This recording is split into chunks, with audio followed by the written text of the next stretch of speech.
Cuéntenos, por favor, cómo fue esta experiencia allí en Lima, lo que han vivido. Hacemos un repaso más o menos de por dónde fue el objetivo y después puntualizamos algunos de los temas. Bien, a ver, en Lima fue el tercer encuentro de Casablanca, se organizó en la Universidad de Piura, justamente en la ciudad de Lima.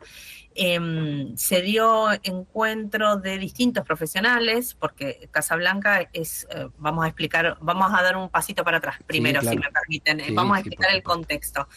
Casablanca es una declaración de profesionales que está en contra de la maternidad subrogada y que trabaja todos los días por lograr la abolición universal de la maternidad subrogada. Ujú. Entonces, este es un grupo que es apartidario, es interreligioso, y te diría, hay gente incluso que no es creyente de ningún credo. Sí, lo que tenemos muy en común es que entendemos de que la maternidad subrogada afecta la dignidad de la persona, vulnera tanto a la mujer gestante como al niño, y por lo tanto no es una práctica que debería ser aceptada en ningún país del mundo. Ujú. Entonces, como esta práctica sabemos de que hay legislaciones prohibitivas en muchos países, y en otros casos se es un poco más flexible justamente por falta de regulación y de prohibición clara.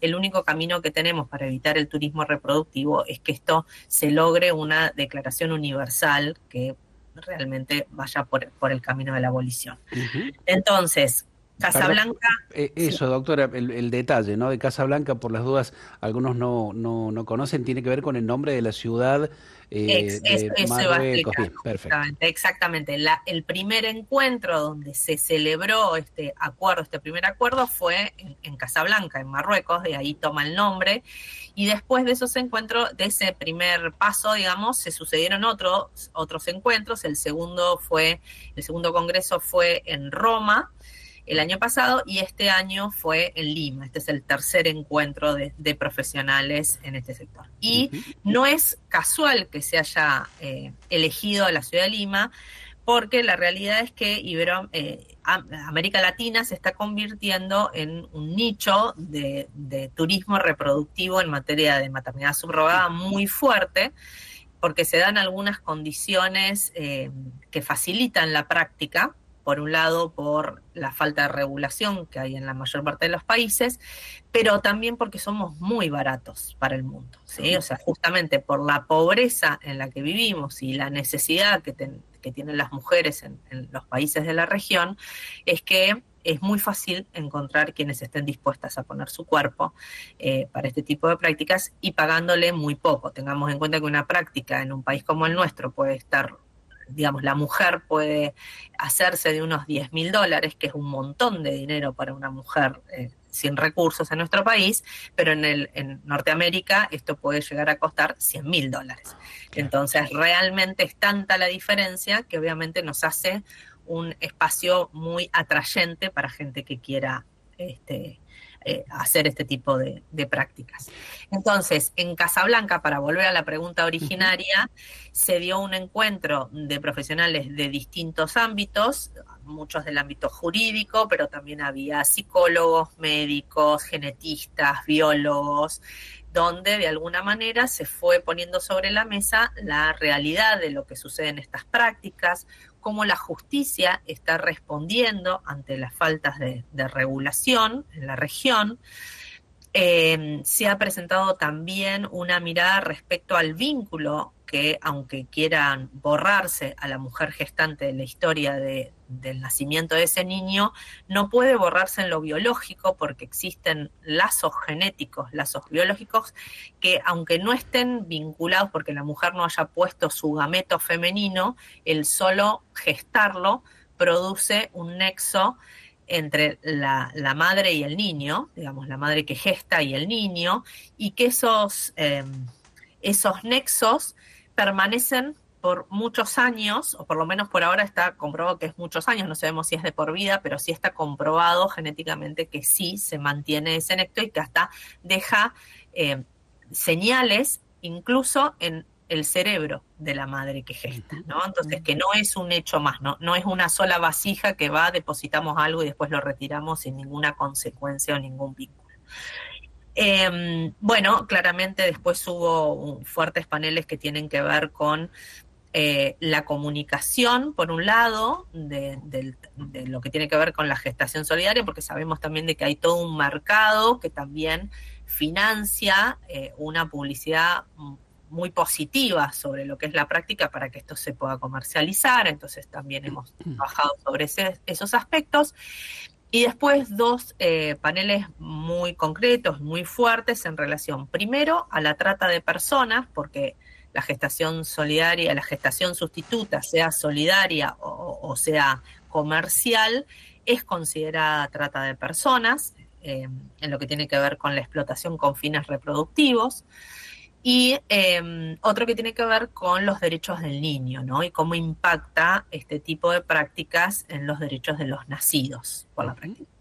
Y el congreso fue cerrado por Olivia Maurel, que es la vocera de Casablanca, que es una mujer que hoy tiene 32 años, pero que nació fruto de maternidad subrogada, y ella cuenta en primera persona su historia, todo lo que le ha pasado, y todo lo que ella ve que esta práctica también afecta principalmente al niño y a las relaciones entre la propia persona que nace, porque esto impacta a largo plazo, claramente, en su propia historia personal y en su trayecto de vida y incluso su plan de vida hacia adelante.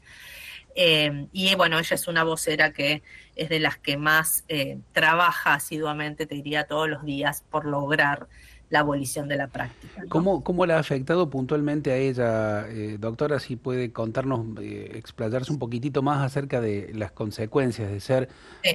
una persona gestada a través de subrogación de vientre. A ver, lo primero es que les recomiendo que las busquen en las Ujú. redes, porque la van a encontrar muy fácilmente. Hay una presentación que ella hizo ante el Parlamento checo, si mal no recuerdo, hace un par de años atrás, donde ella cuenta su historia. Ella tenía grandes problemas de niña porque no se sentía parte incluso de la familia, o sea, si bien quería mucho a la familia que había contratado el servicio, siempre había algo que la limitaba, que no le permitía encontrarse, vincularse, sentirse parte, se sentía, eh, digamos, muy afuera de esa relación familiar, hasta que ella descubre que en realidad ella había sido gestada, y en el caso de Olivia, esa misma mujer que la gestó además fue quien donó su óvulo, digamos, entonces está vinculada genéticamente con esa madre. Claro. Entonces ella empieza a buscar su historia, empieza a tratar de entender qué era, por qué ella había llegado a esa instancia y cómo era, porque la realidad es que para ese entonces ella consumía drogas, sufría de depresión, o sea, tenía graves problemas relacionales incluso. Entonces, bueno, se empezó a darse cuenta que había mucho más que ella no conocía de su propia vida y de sus orígenes sobre todo. Bueno, y ahí se pudo reencontrar con una familia que ella desconocía, tíos, hermanos, abuelos, hasta que dio con la mujer que la había gestado. Esta mujer le explicó que también ella tenía problemas, sobre todo económicos, de índole económico, y que era muy joven y que no había tenido la capacidad de pensar en el impacto que eso iba a tener a largo plazo, que por eso había accedido a la práctica, por una cuestión de necesidad, y que después se había arrepentido también por muchos años. Así que bueno, esto la llevó a ella a poder entender mucho más lo que le estaba pasando, le permitió sanar muchas heridas, y reconstruir su vida. Hoy es una mujer que tiene a su vez 2 hijos, que entiende la maternidad de otra manera, y que, como te decía, hoy lucha, y su principal trabajo es ¿no? Lograr la erradicación de la práctica. Pero la verdad que lo cuente yo no tiene la misma fuerza que yo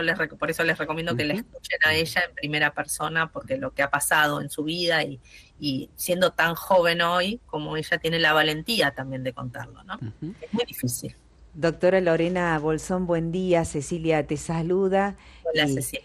Bueno, ¿y cuál es esa página donde podemos ver algún tip para encontrar esto No, que a ver, estás? yo para escucharla a ella les recomiendo que la busquen por su nombre, Olivia Maurel, ¿sí? Bien. Ella es estadounidense, pero vive en Francia, o sea que la van a encontrar en distintos idiomas. Ha escrito ahora un libro contando su historia y esperamos poder leerlo en español ya para septiembre, octubre de este Ujú. año, que llegue aquí, eh, pero bueno, imagino que en breve estará publicada las conferencias de Casablanca y ahí pueden escuchar, tal vez ahí no está el relato completo de su historia, pero sí pueden escucharla a ella y pueden entender un poco desde dónde lo plantea y con qué fuerza muestra la realidad, tanto de las mujeres que son vulneradas en sus derechos para tener que portar a estos niños, y sobre todo no es por solo el hecho de portarlos, sino por cómo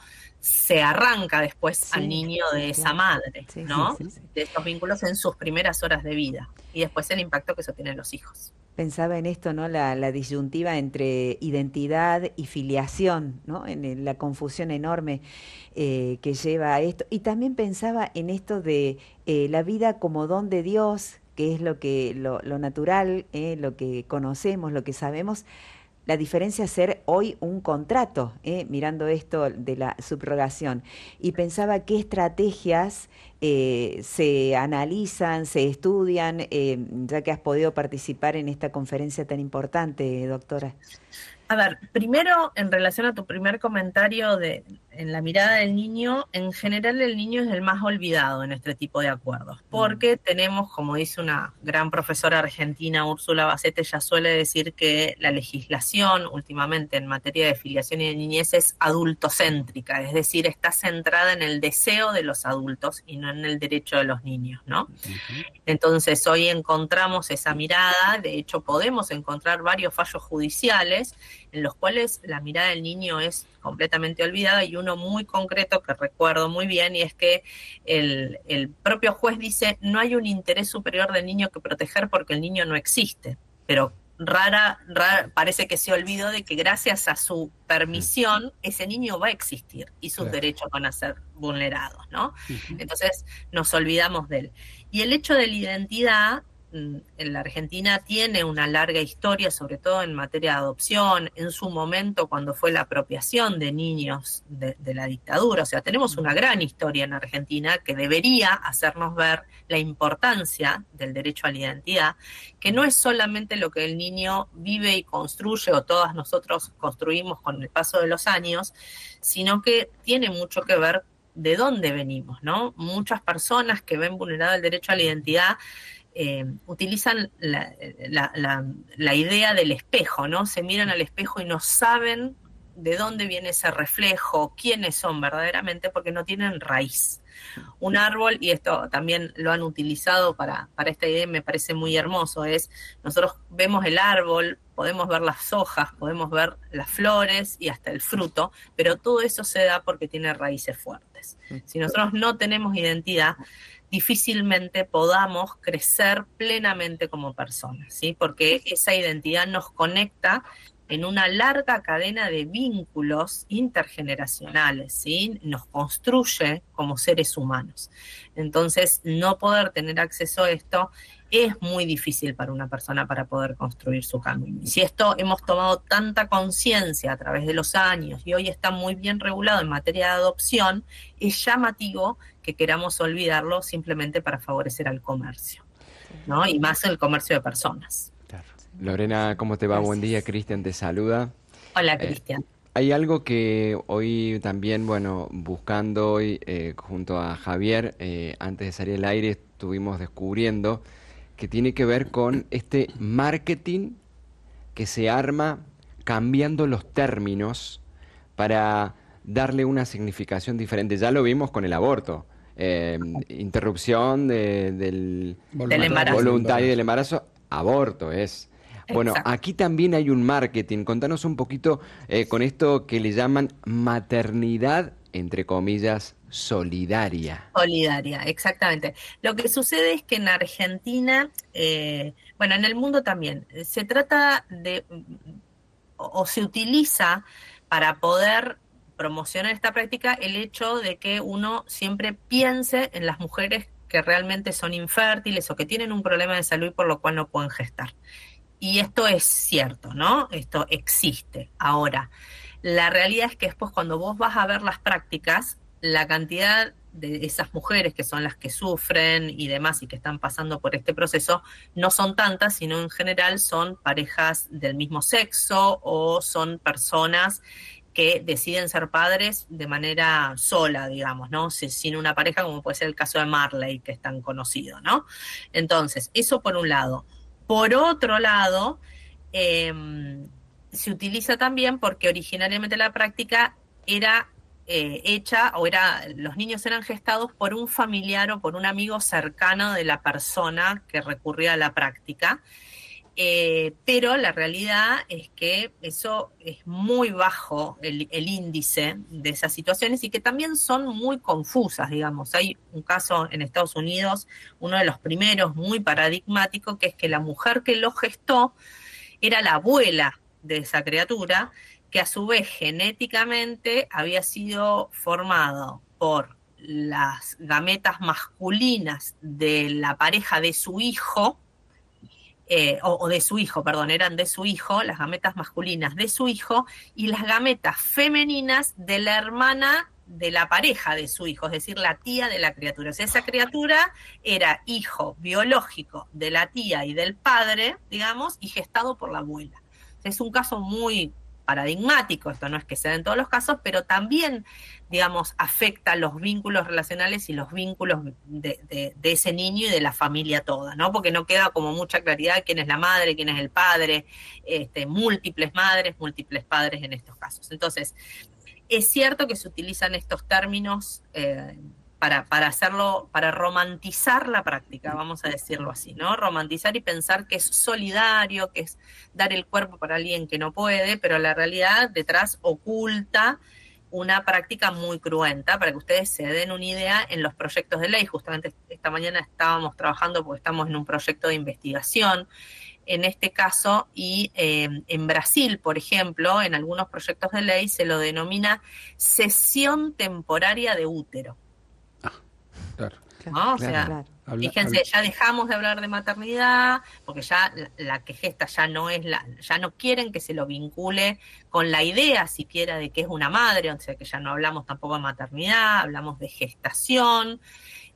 Gestación sustituta es el término que más se utiliza a nivel mundial, pero después hay muchos términos para referirse a una práctica que es millonaria en el mundo. Para que ustedes se den una idea, se estima, porque esto va creciendo año a año, y se estima que para el 2034 esta industria va a mover unos 200.000 millones de dólares en el mundo. Entonces fíjense que no es algo para despreciar, digamos, es un comercio que no quieren perder de ninguna manera. El tema es que veíamos también, y le digo a nuestro operador Alejandro, que porque hay algunas imágenes, algunas capturas de pantalla de lo que nos encontramos esta mañana cuando pusimos simplemente en Google maternidad subrogada y salió esta imagen, por ejemplo, gestación subrogada en Argentina.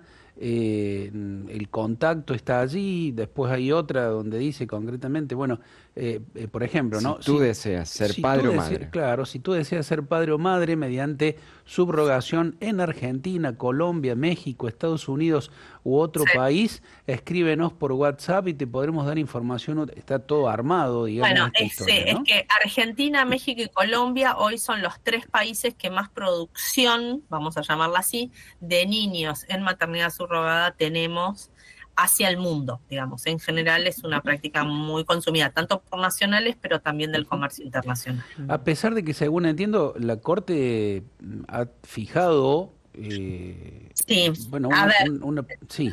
Sí, a ver, para retrotraernos un poquito, en el año 2017 hubo una resolución en la ciudad de Buenos Aires, una resolución administrativa que ordenó al Registro Civil de la ciudad de Buenos Aires inscribir preventivamente como padres a los, digamos, los comitentes, los contratantes del servicio, eliminando la mención de la madre. ¿no? Borrando a la madre de la inscripción. Esto se dio por una resolución, como digo, local. En 2017, esa orden judicial termina haciendo que se cree una disposición en el registro civil y permitió que se inscribieran niños entre el 2017 y fines de 2023, principios de 2024. Entonces, esa práctica, esa orden fue enviada a la justicia civil para que se analizara, y fue en el 2024 donde hubo una resolución de un tribunal de primera instancia donde dispuso que esa disposición no podía permitirse y que debía anularse. Por lo tanto, el registro civil desde el año 2024, mediados de 2024, dio de baja esa disposición. Pero ¿qué es lo que produjo? Que los nacimientos que se producían en Ciudad de Buenos Aires se permitía con mucha facilidad inscribirlos. Entonces esto generó un turismo procreativo enorme. Entonces se contrataban a mujeres de muy bajos recursos y a la hora de dar a luz se la trasladaba a Ciudad de Buenos Aires para facilitar esta inscripción. Y esto permitía que los niños salieran. ¿Qué pasó? A fines del 2023 se dispararon las alertas cuando hubo una denuncia desde Alemania, que fue informada por Cancillería, de una niña comprada en Argentina, bajo este sistema, por una madre alemana. ¿Qué pasó? Se llevaron a la chiquita y con 2 meses, nada más, la madre la termina llevando a un centro de salud, porque la niña estaba muy delicada, muy grave en ese momento, por cuestiones de cuidado y demás, y donde ahí la madre dice de que en realidad fue un vientre subrogado que ella contrató aquí en la Argentina. Entonces, como allí está prohibida la práctica, a la madre le quitan la niña y esa niña queda de alguna manera sin una nacionalidad reconocida en Alemania, porque ni siquiera tiene lazos de sangre con un progenitor de ese país. Entonces, queda la niña en una situación donde se notifica a las autoridades argentinas para que esa niña sea repatriada. Entonces, eso dispara las alertas y empieza a investigarse este proceso, y empiezan a salir a la luz un montón de agencias que, como estas que ustedes mostraban, llevaban adelante este tipo de prácticas. En este momento, a través de la Protex, que es el área de fiscales que en la Argentina analiza las tratas de personas, porque vuelvo a repetir, esta práctica se considera a nivel mundial, pero también en nuestro país, una explotación con fines reproductivos, asimilable al tráfico incluso de personas por el traslado de los niños. Entonces aquí se habla de trata de personas, entonces empiezan a investigarlo. Hay en este momento 4 causas, pero con varias situaciones de nacimientos y demás, que están siendo analizadas. Todavía no hay fallos, no hay resoluciones, porque está en un proceso de investigación. Pero bueno, después vimos de que salieron varios anuncios. Se acordarán ustedes unos franceses que quisieron salir también con un niño del país y fueron retenidos en migraciones en Ezeiza. Entonces hubo varias operaciones que se truncaron de esa manera. El año pasado finalmente llega el primer caso a la Corte, que es este que vos mencionabas, que fue un caso ya iniciado desde hace varios años, que es un niño hijo de 2 hombres, que lo que ellos querían era borrar a la madre que aparecía en la partida de nacimiento y emplazarse ambos hombres como padres de la criatura.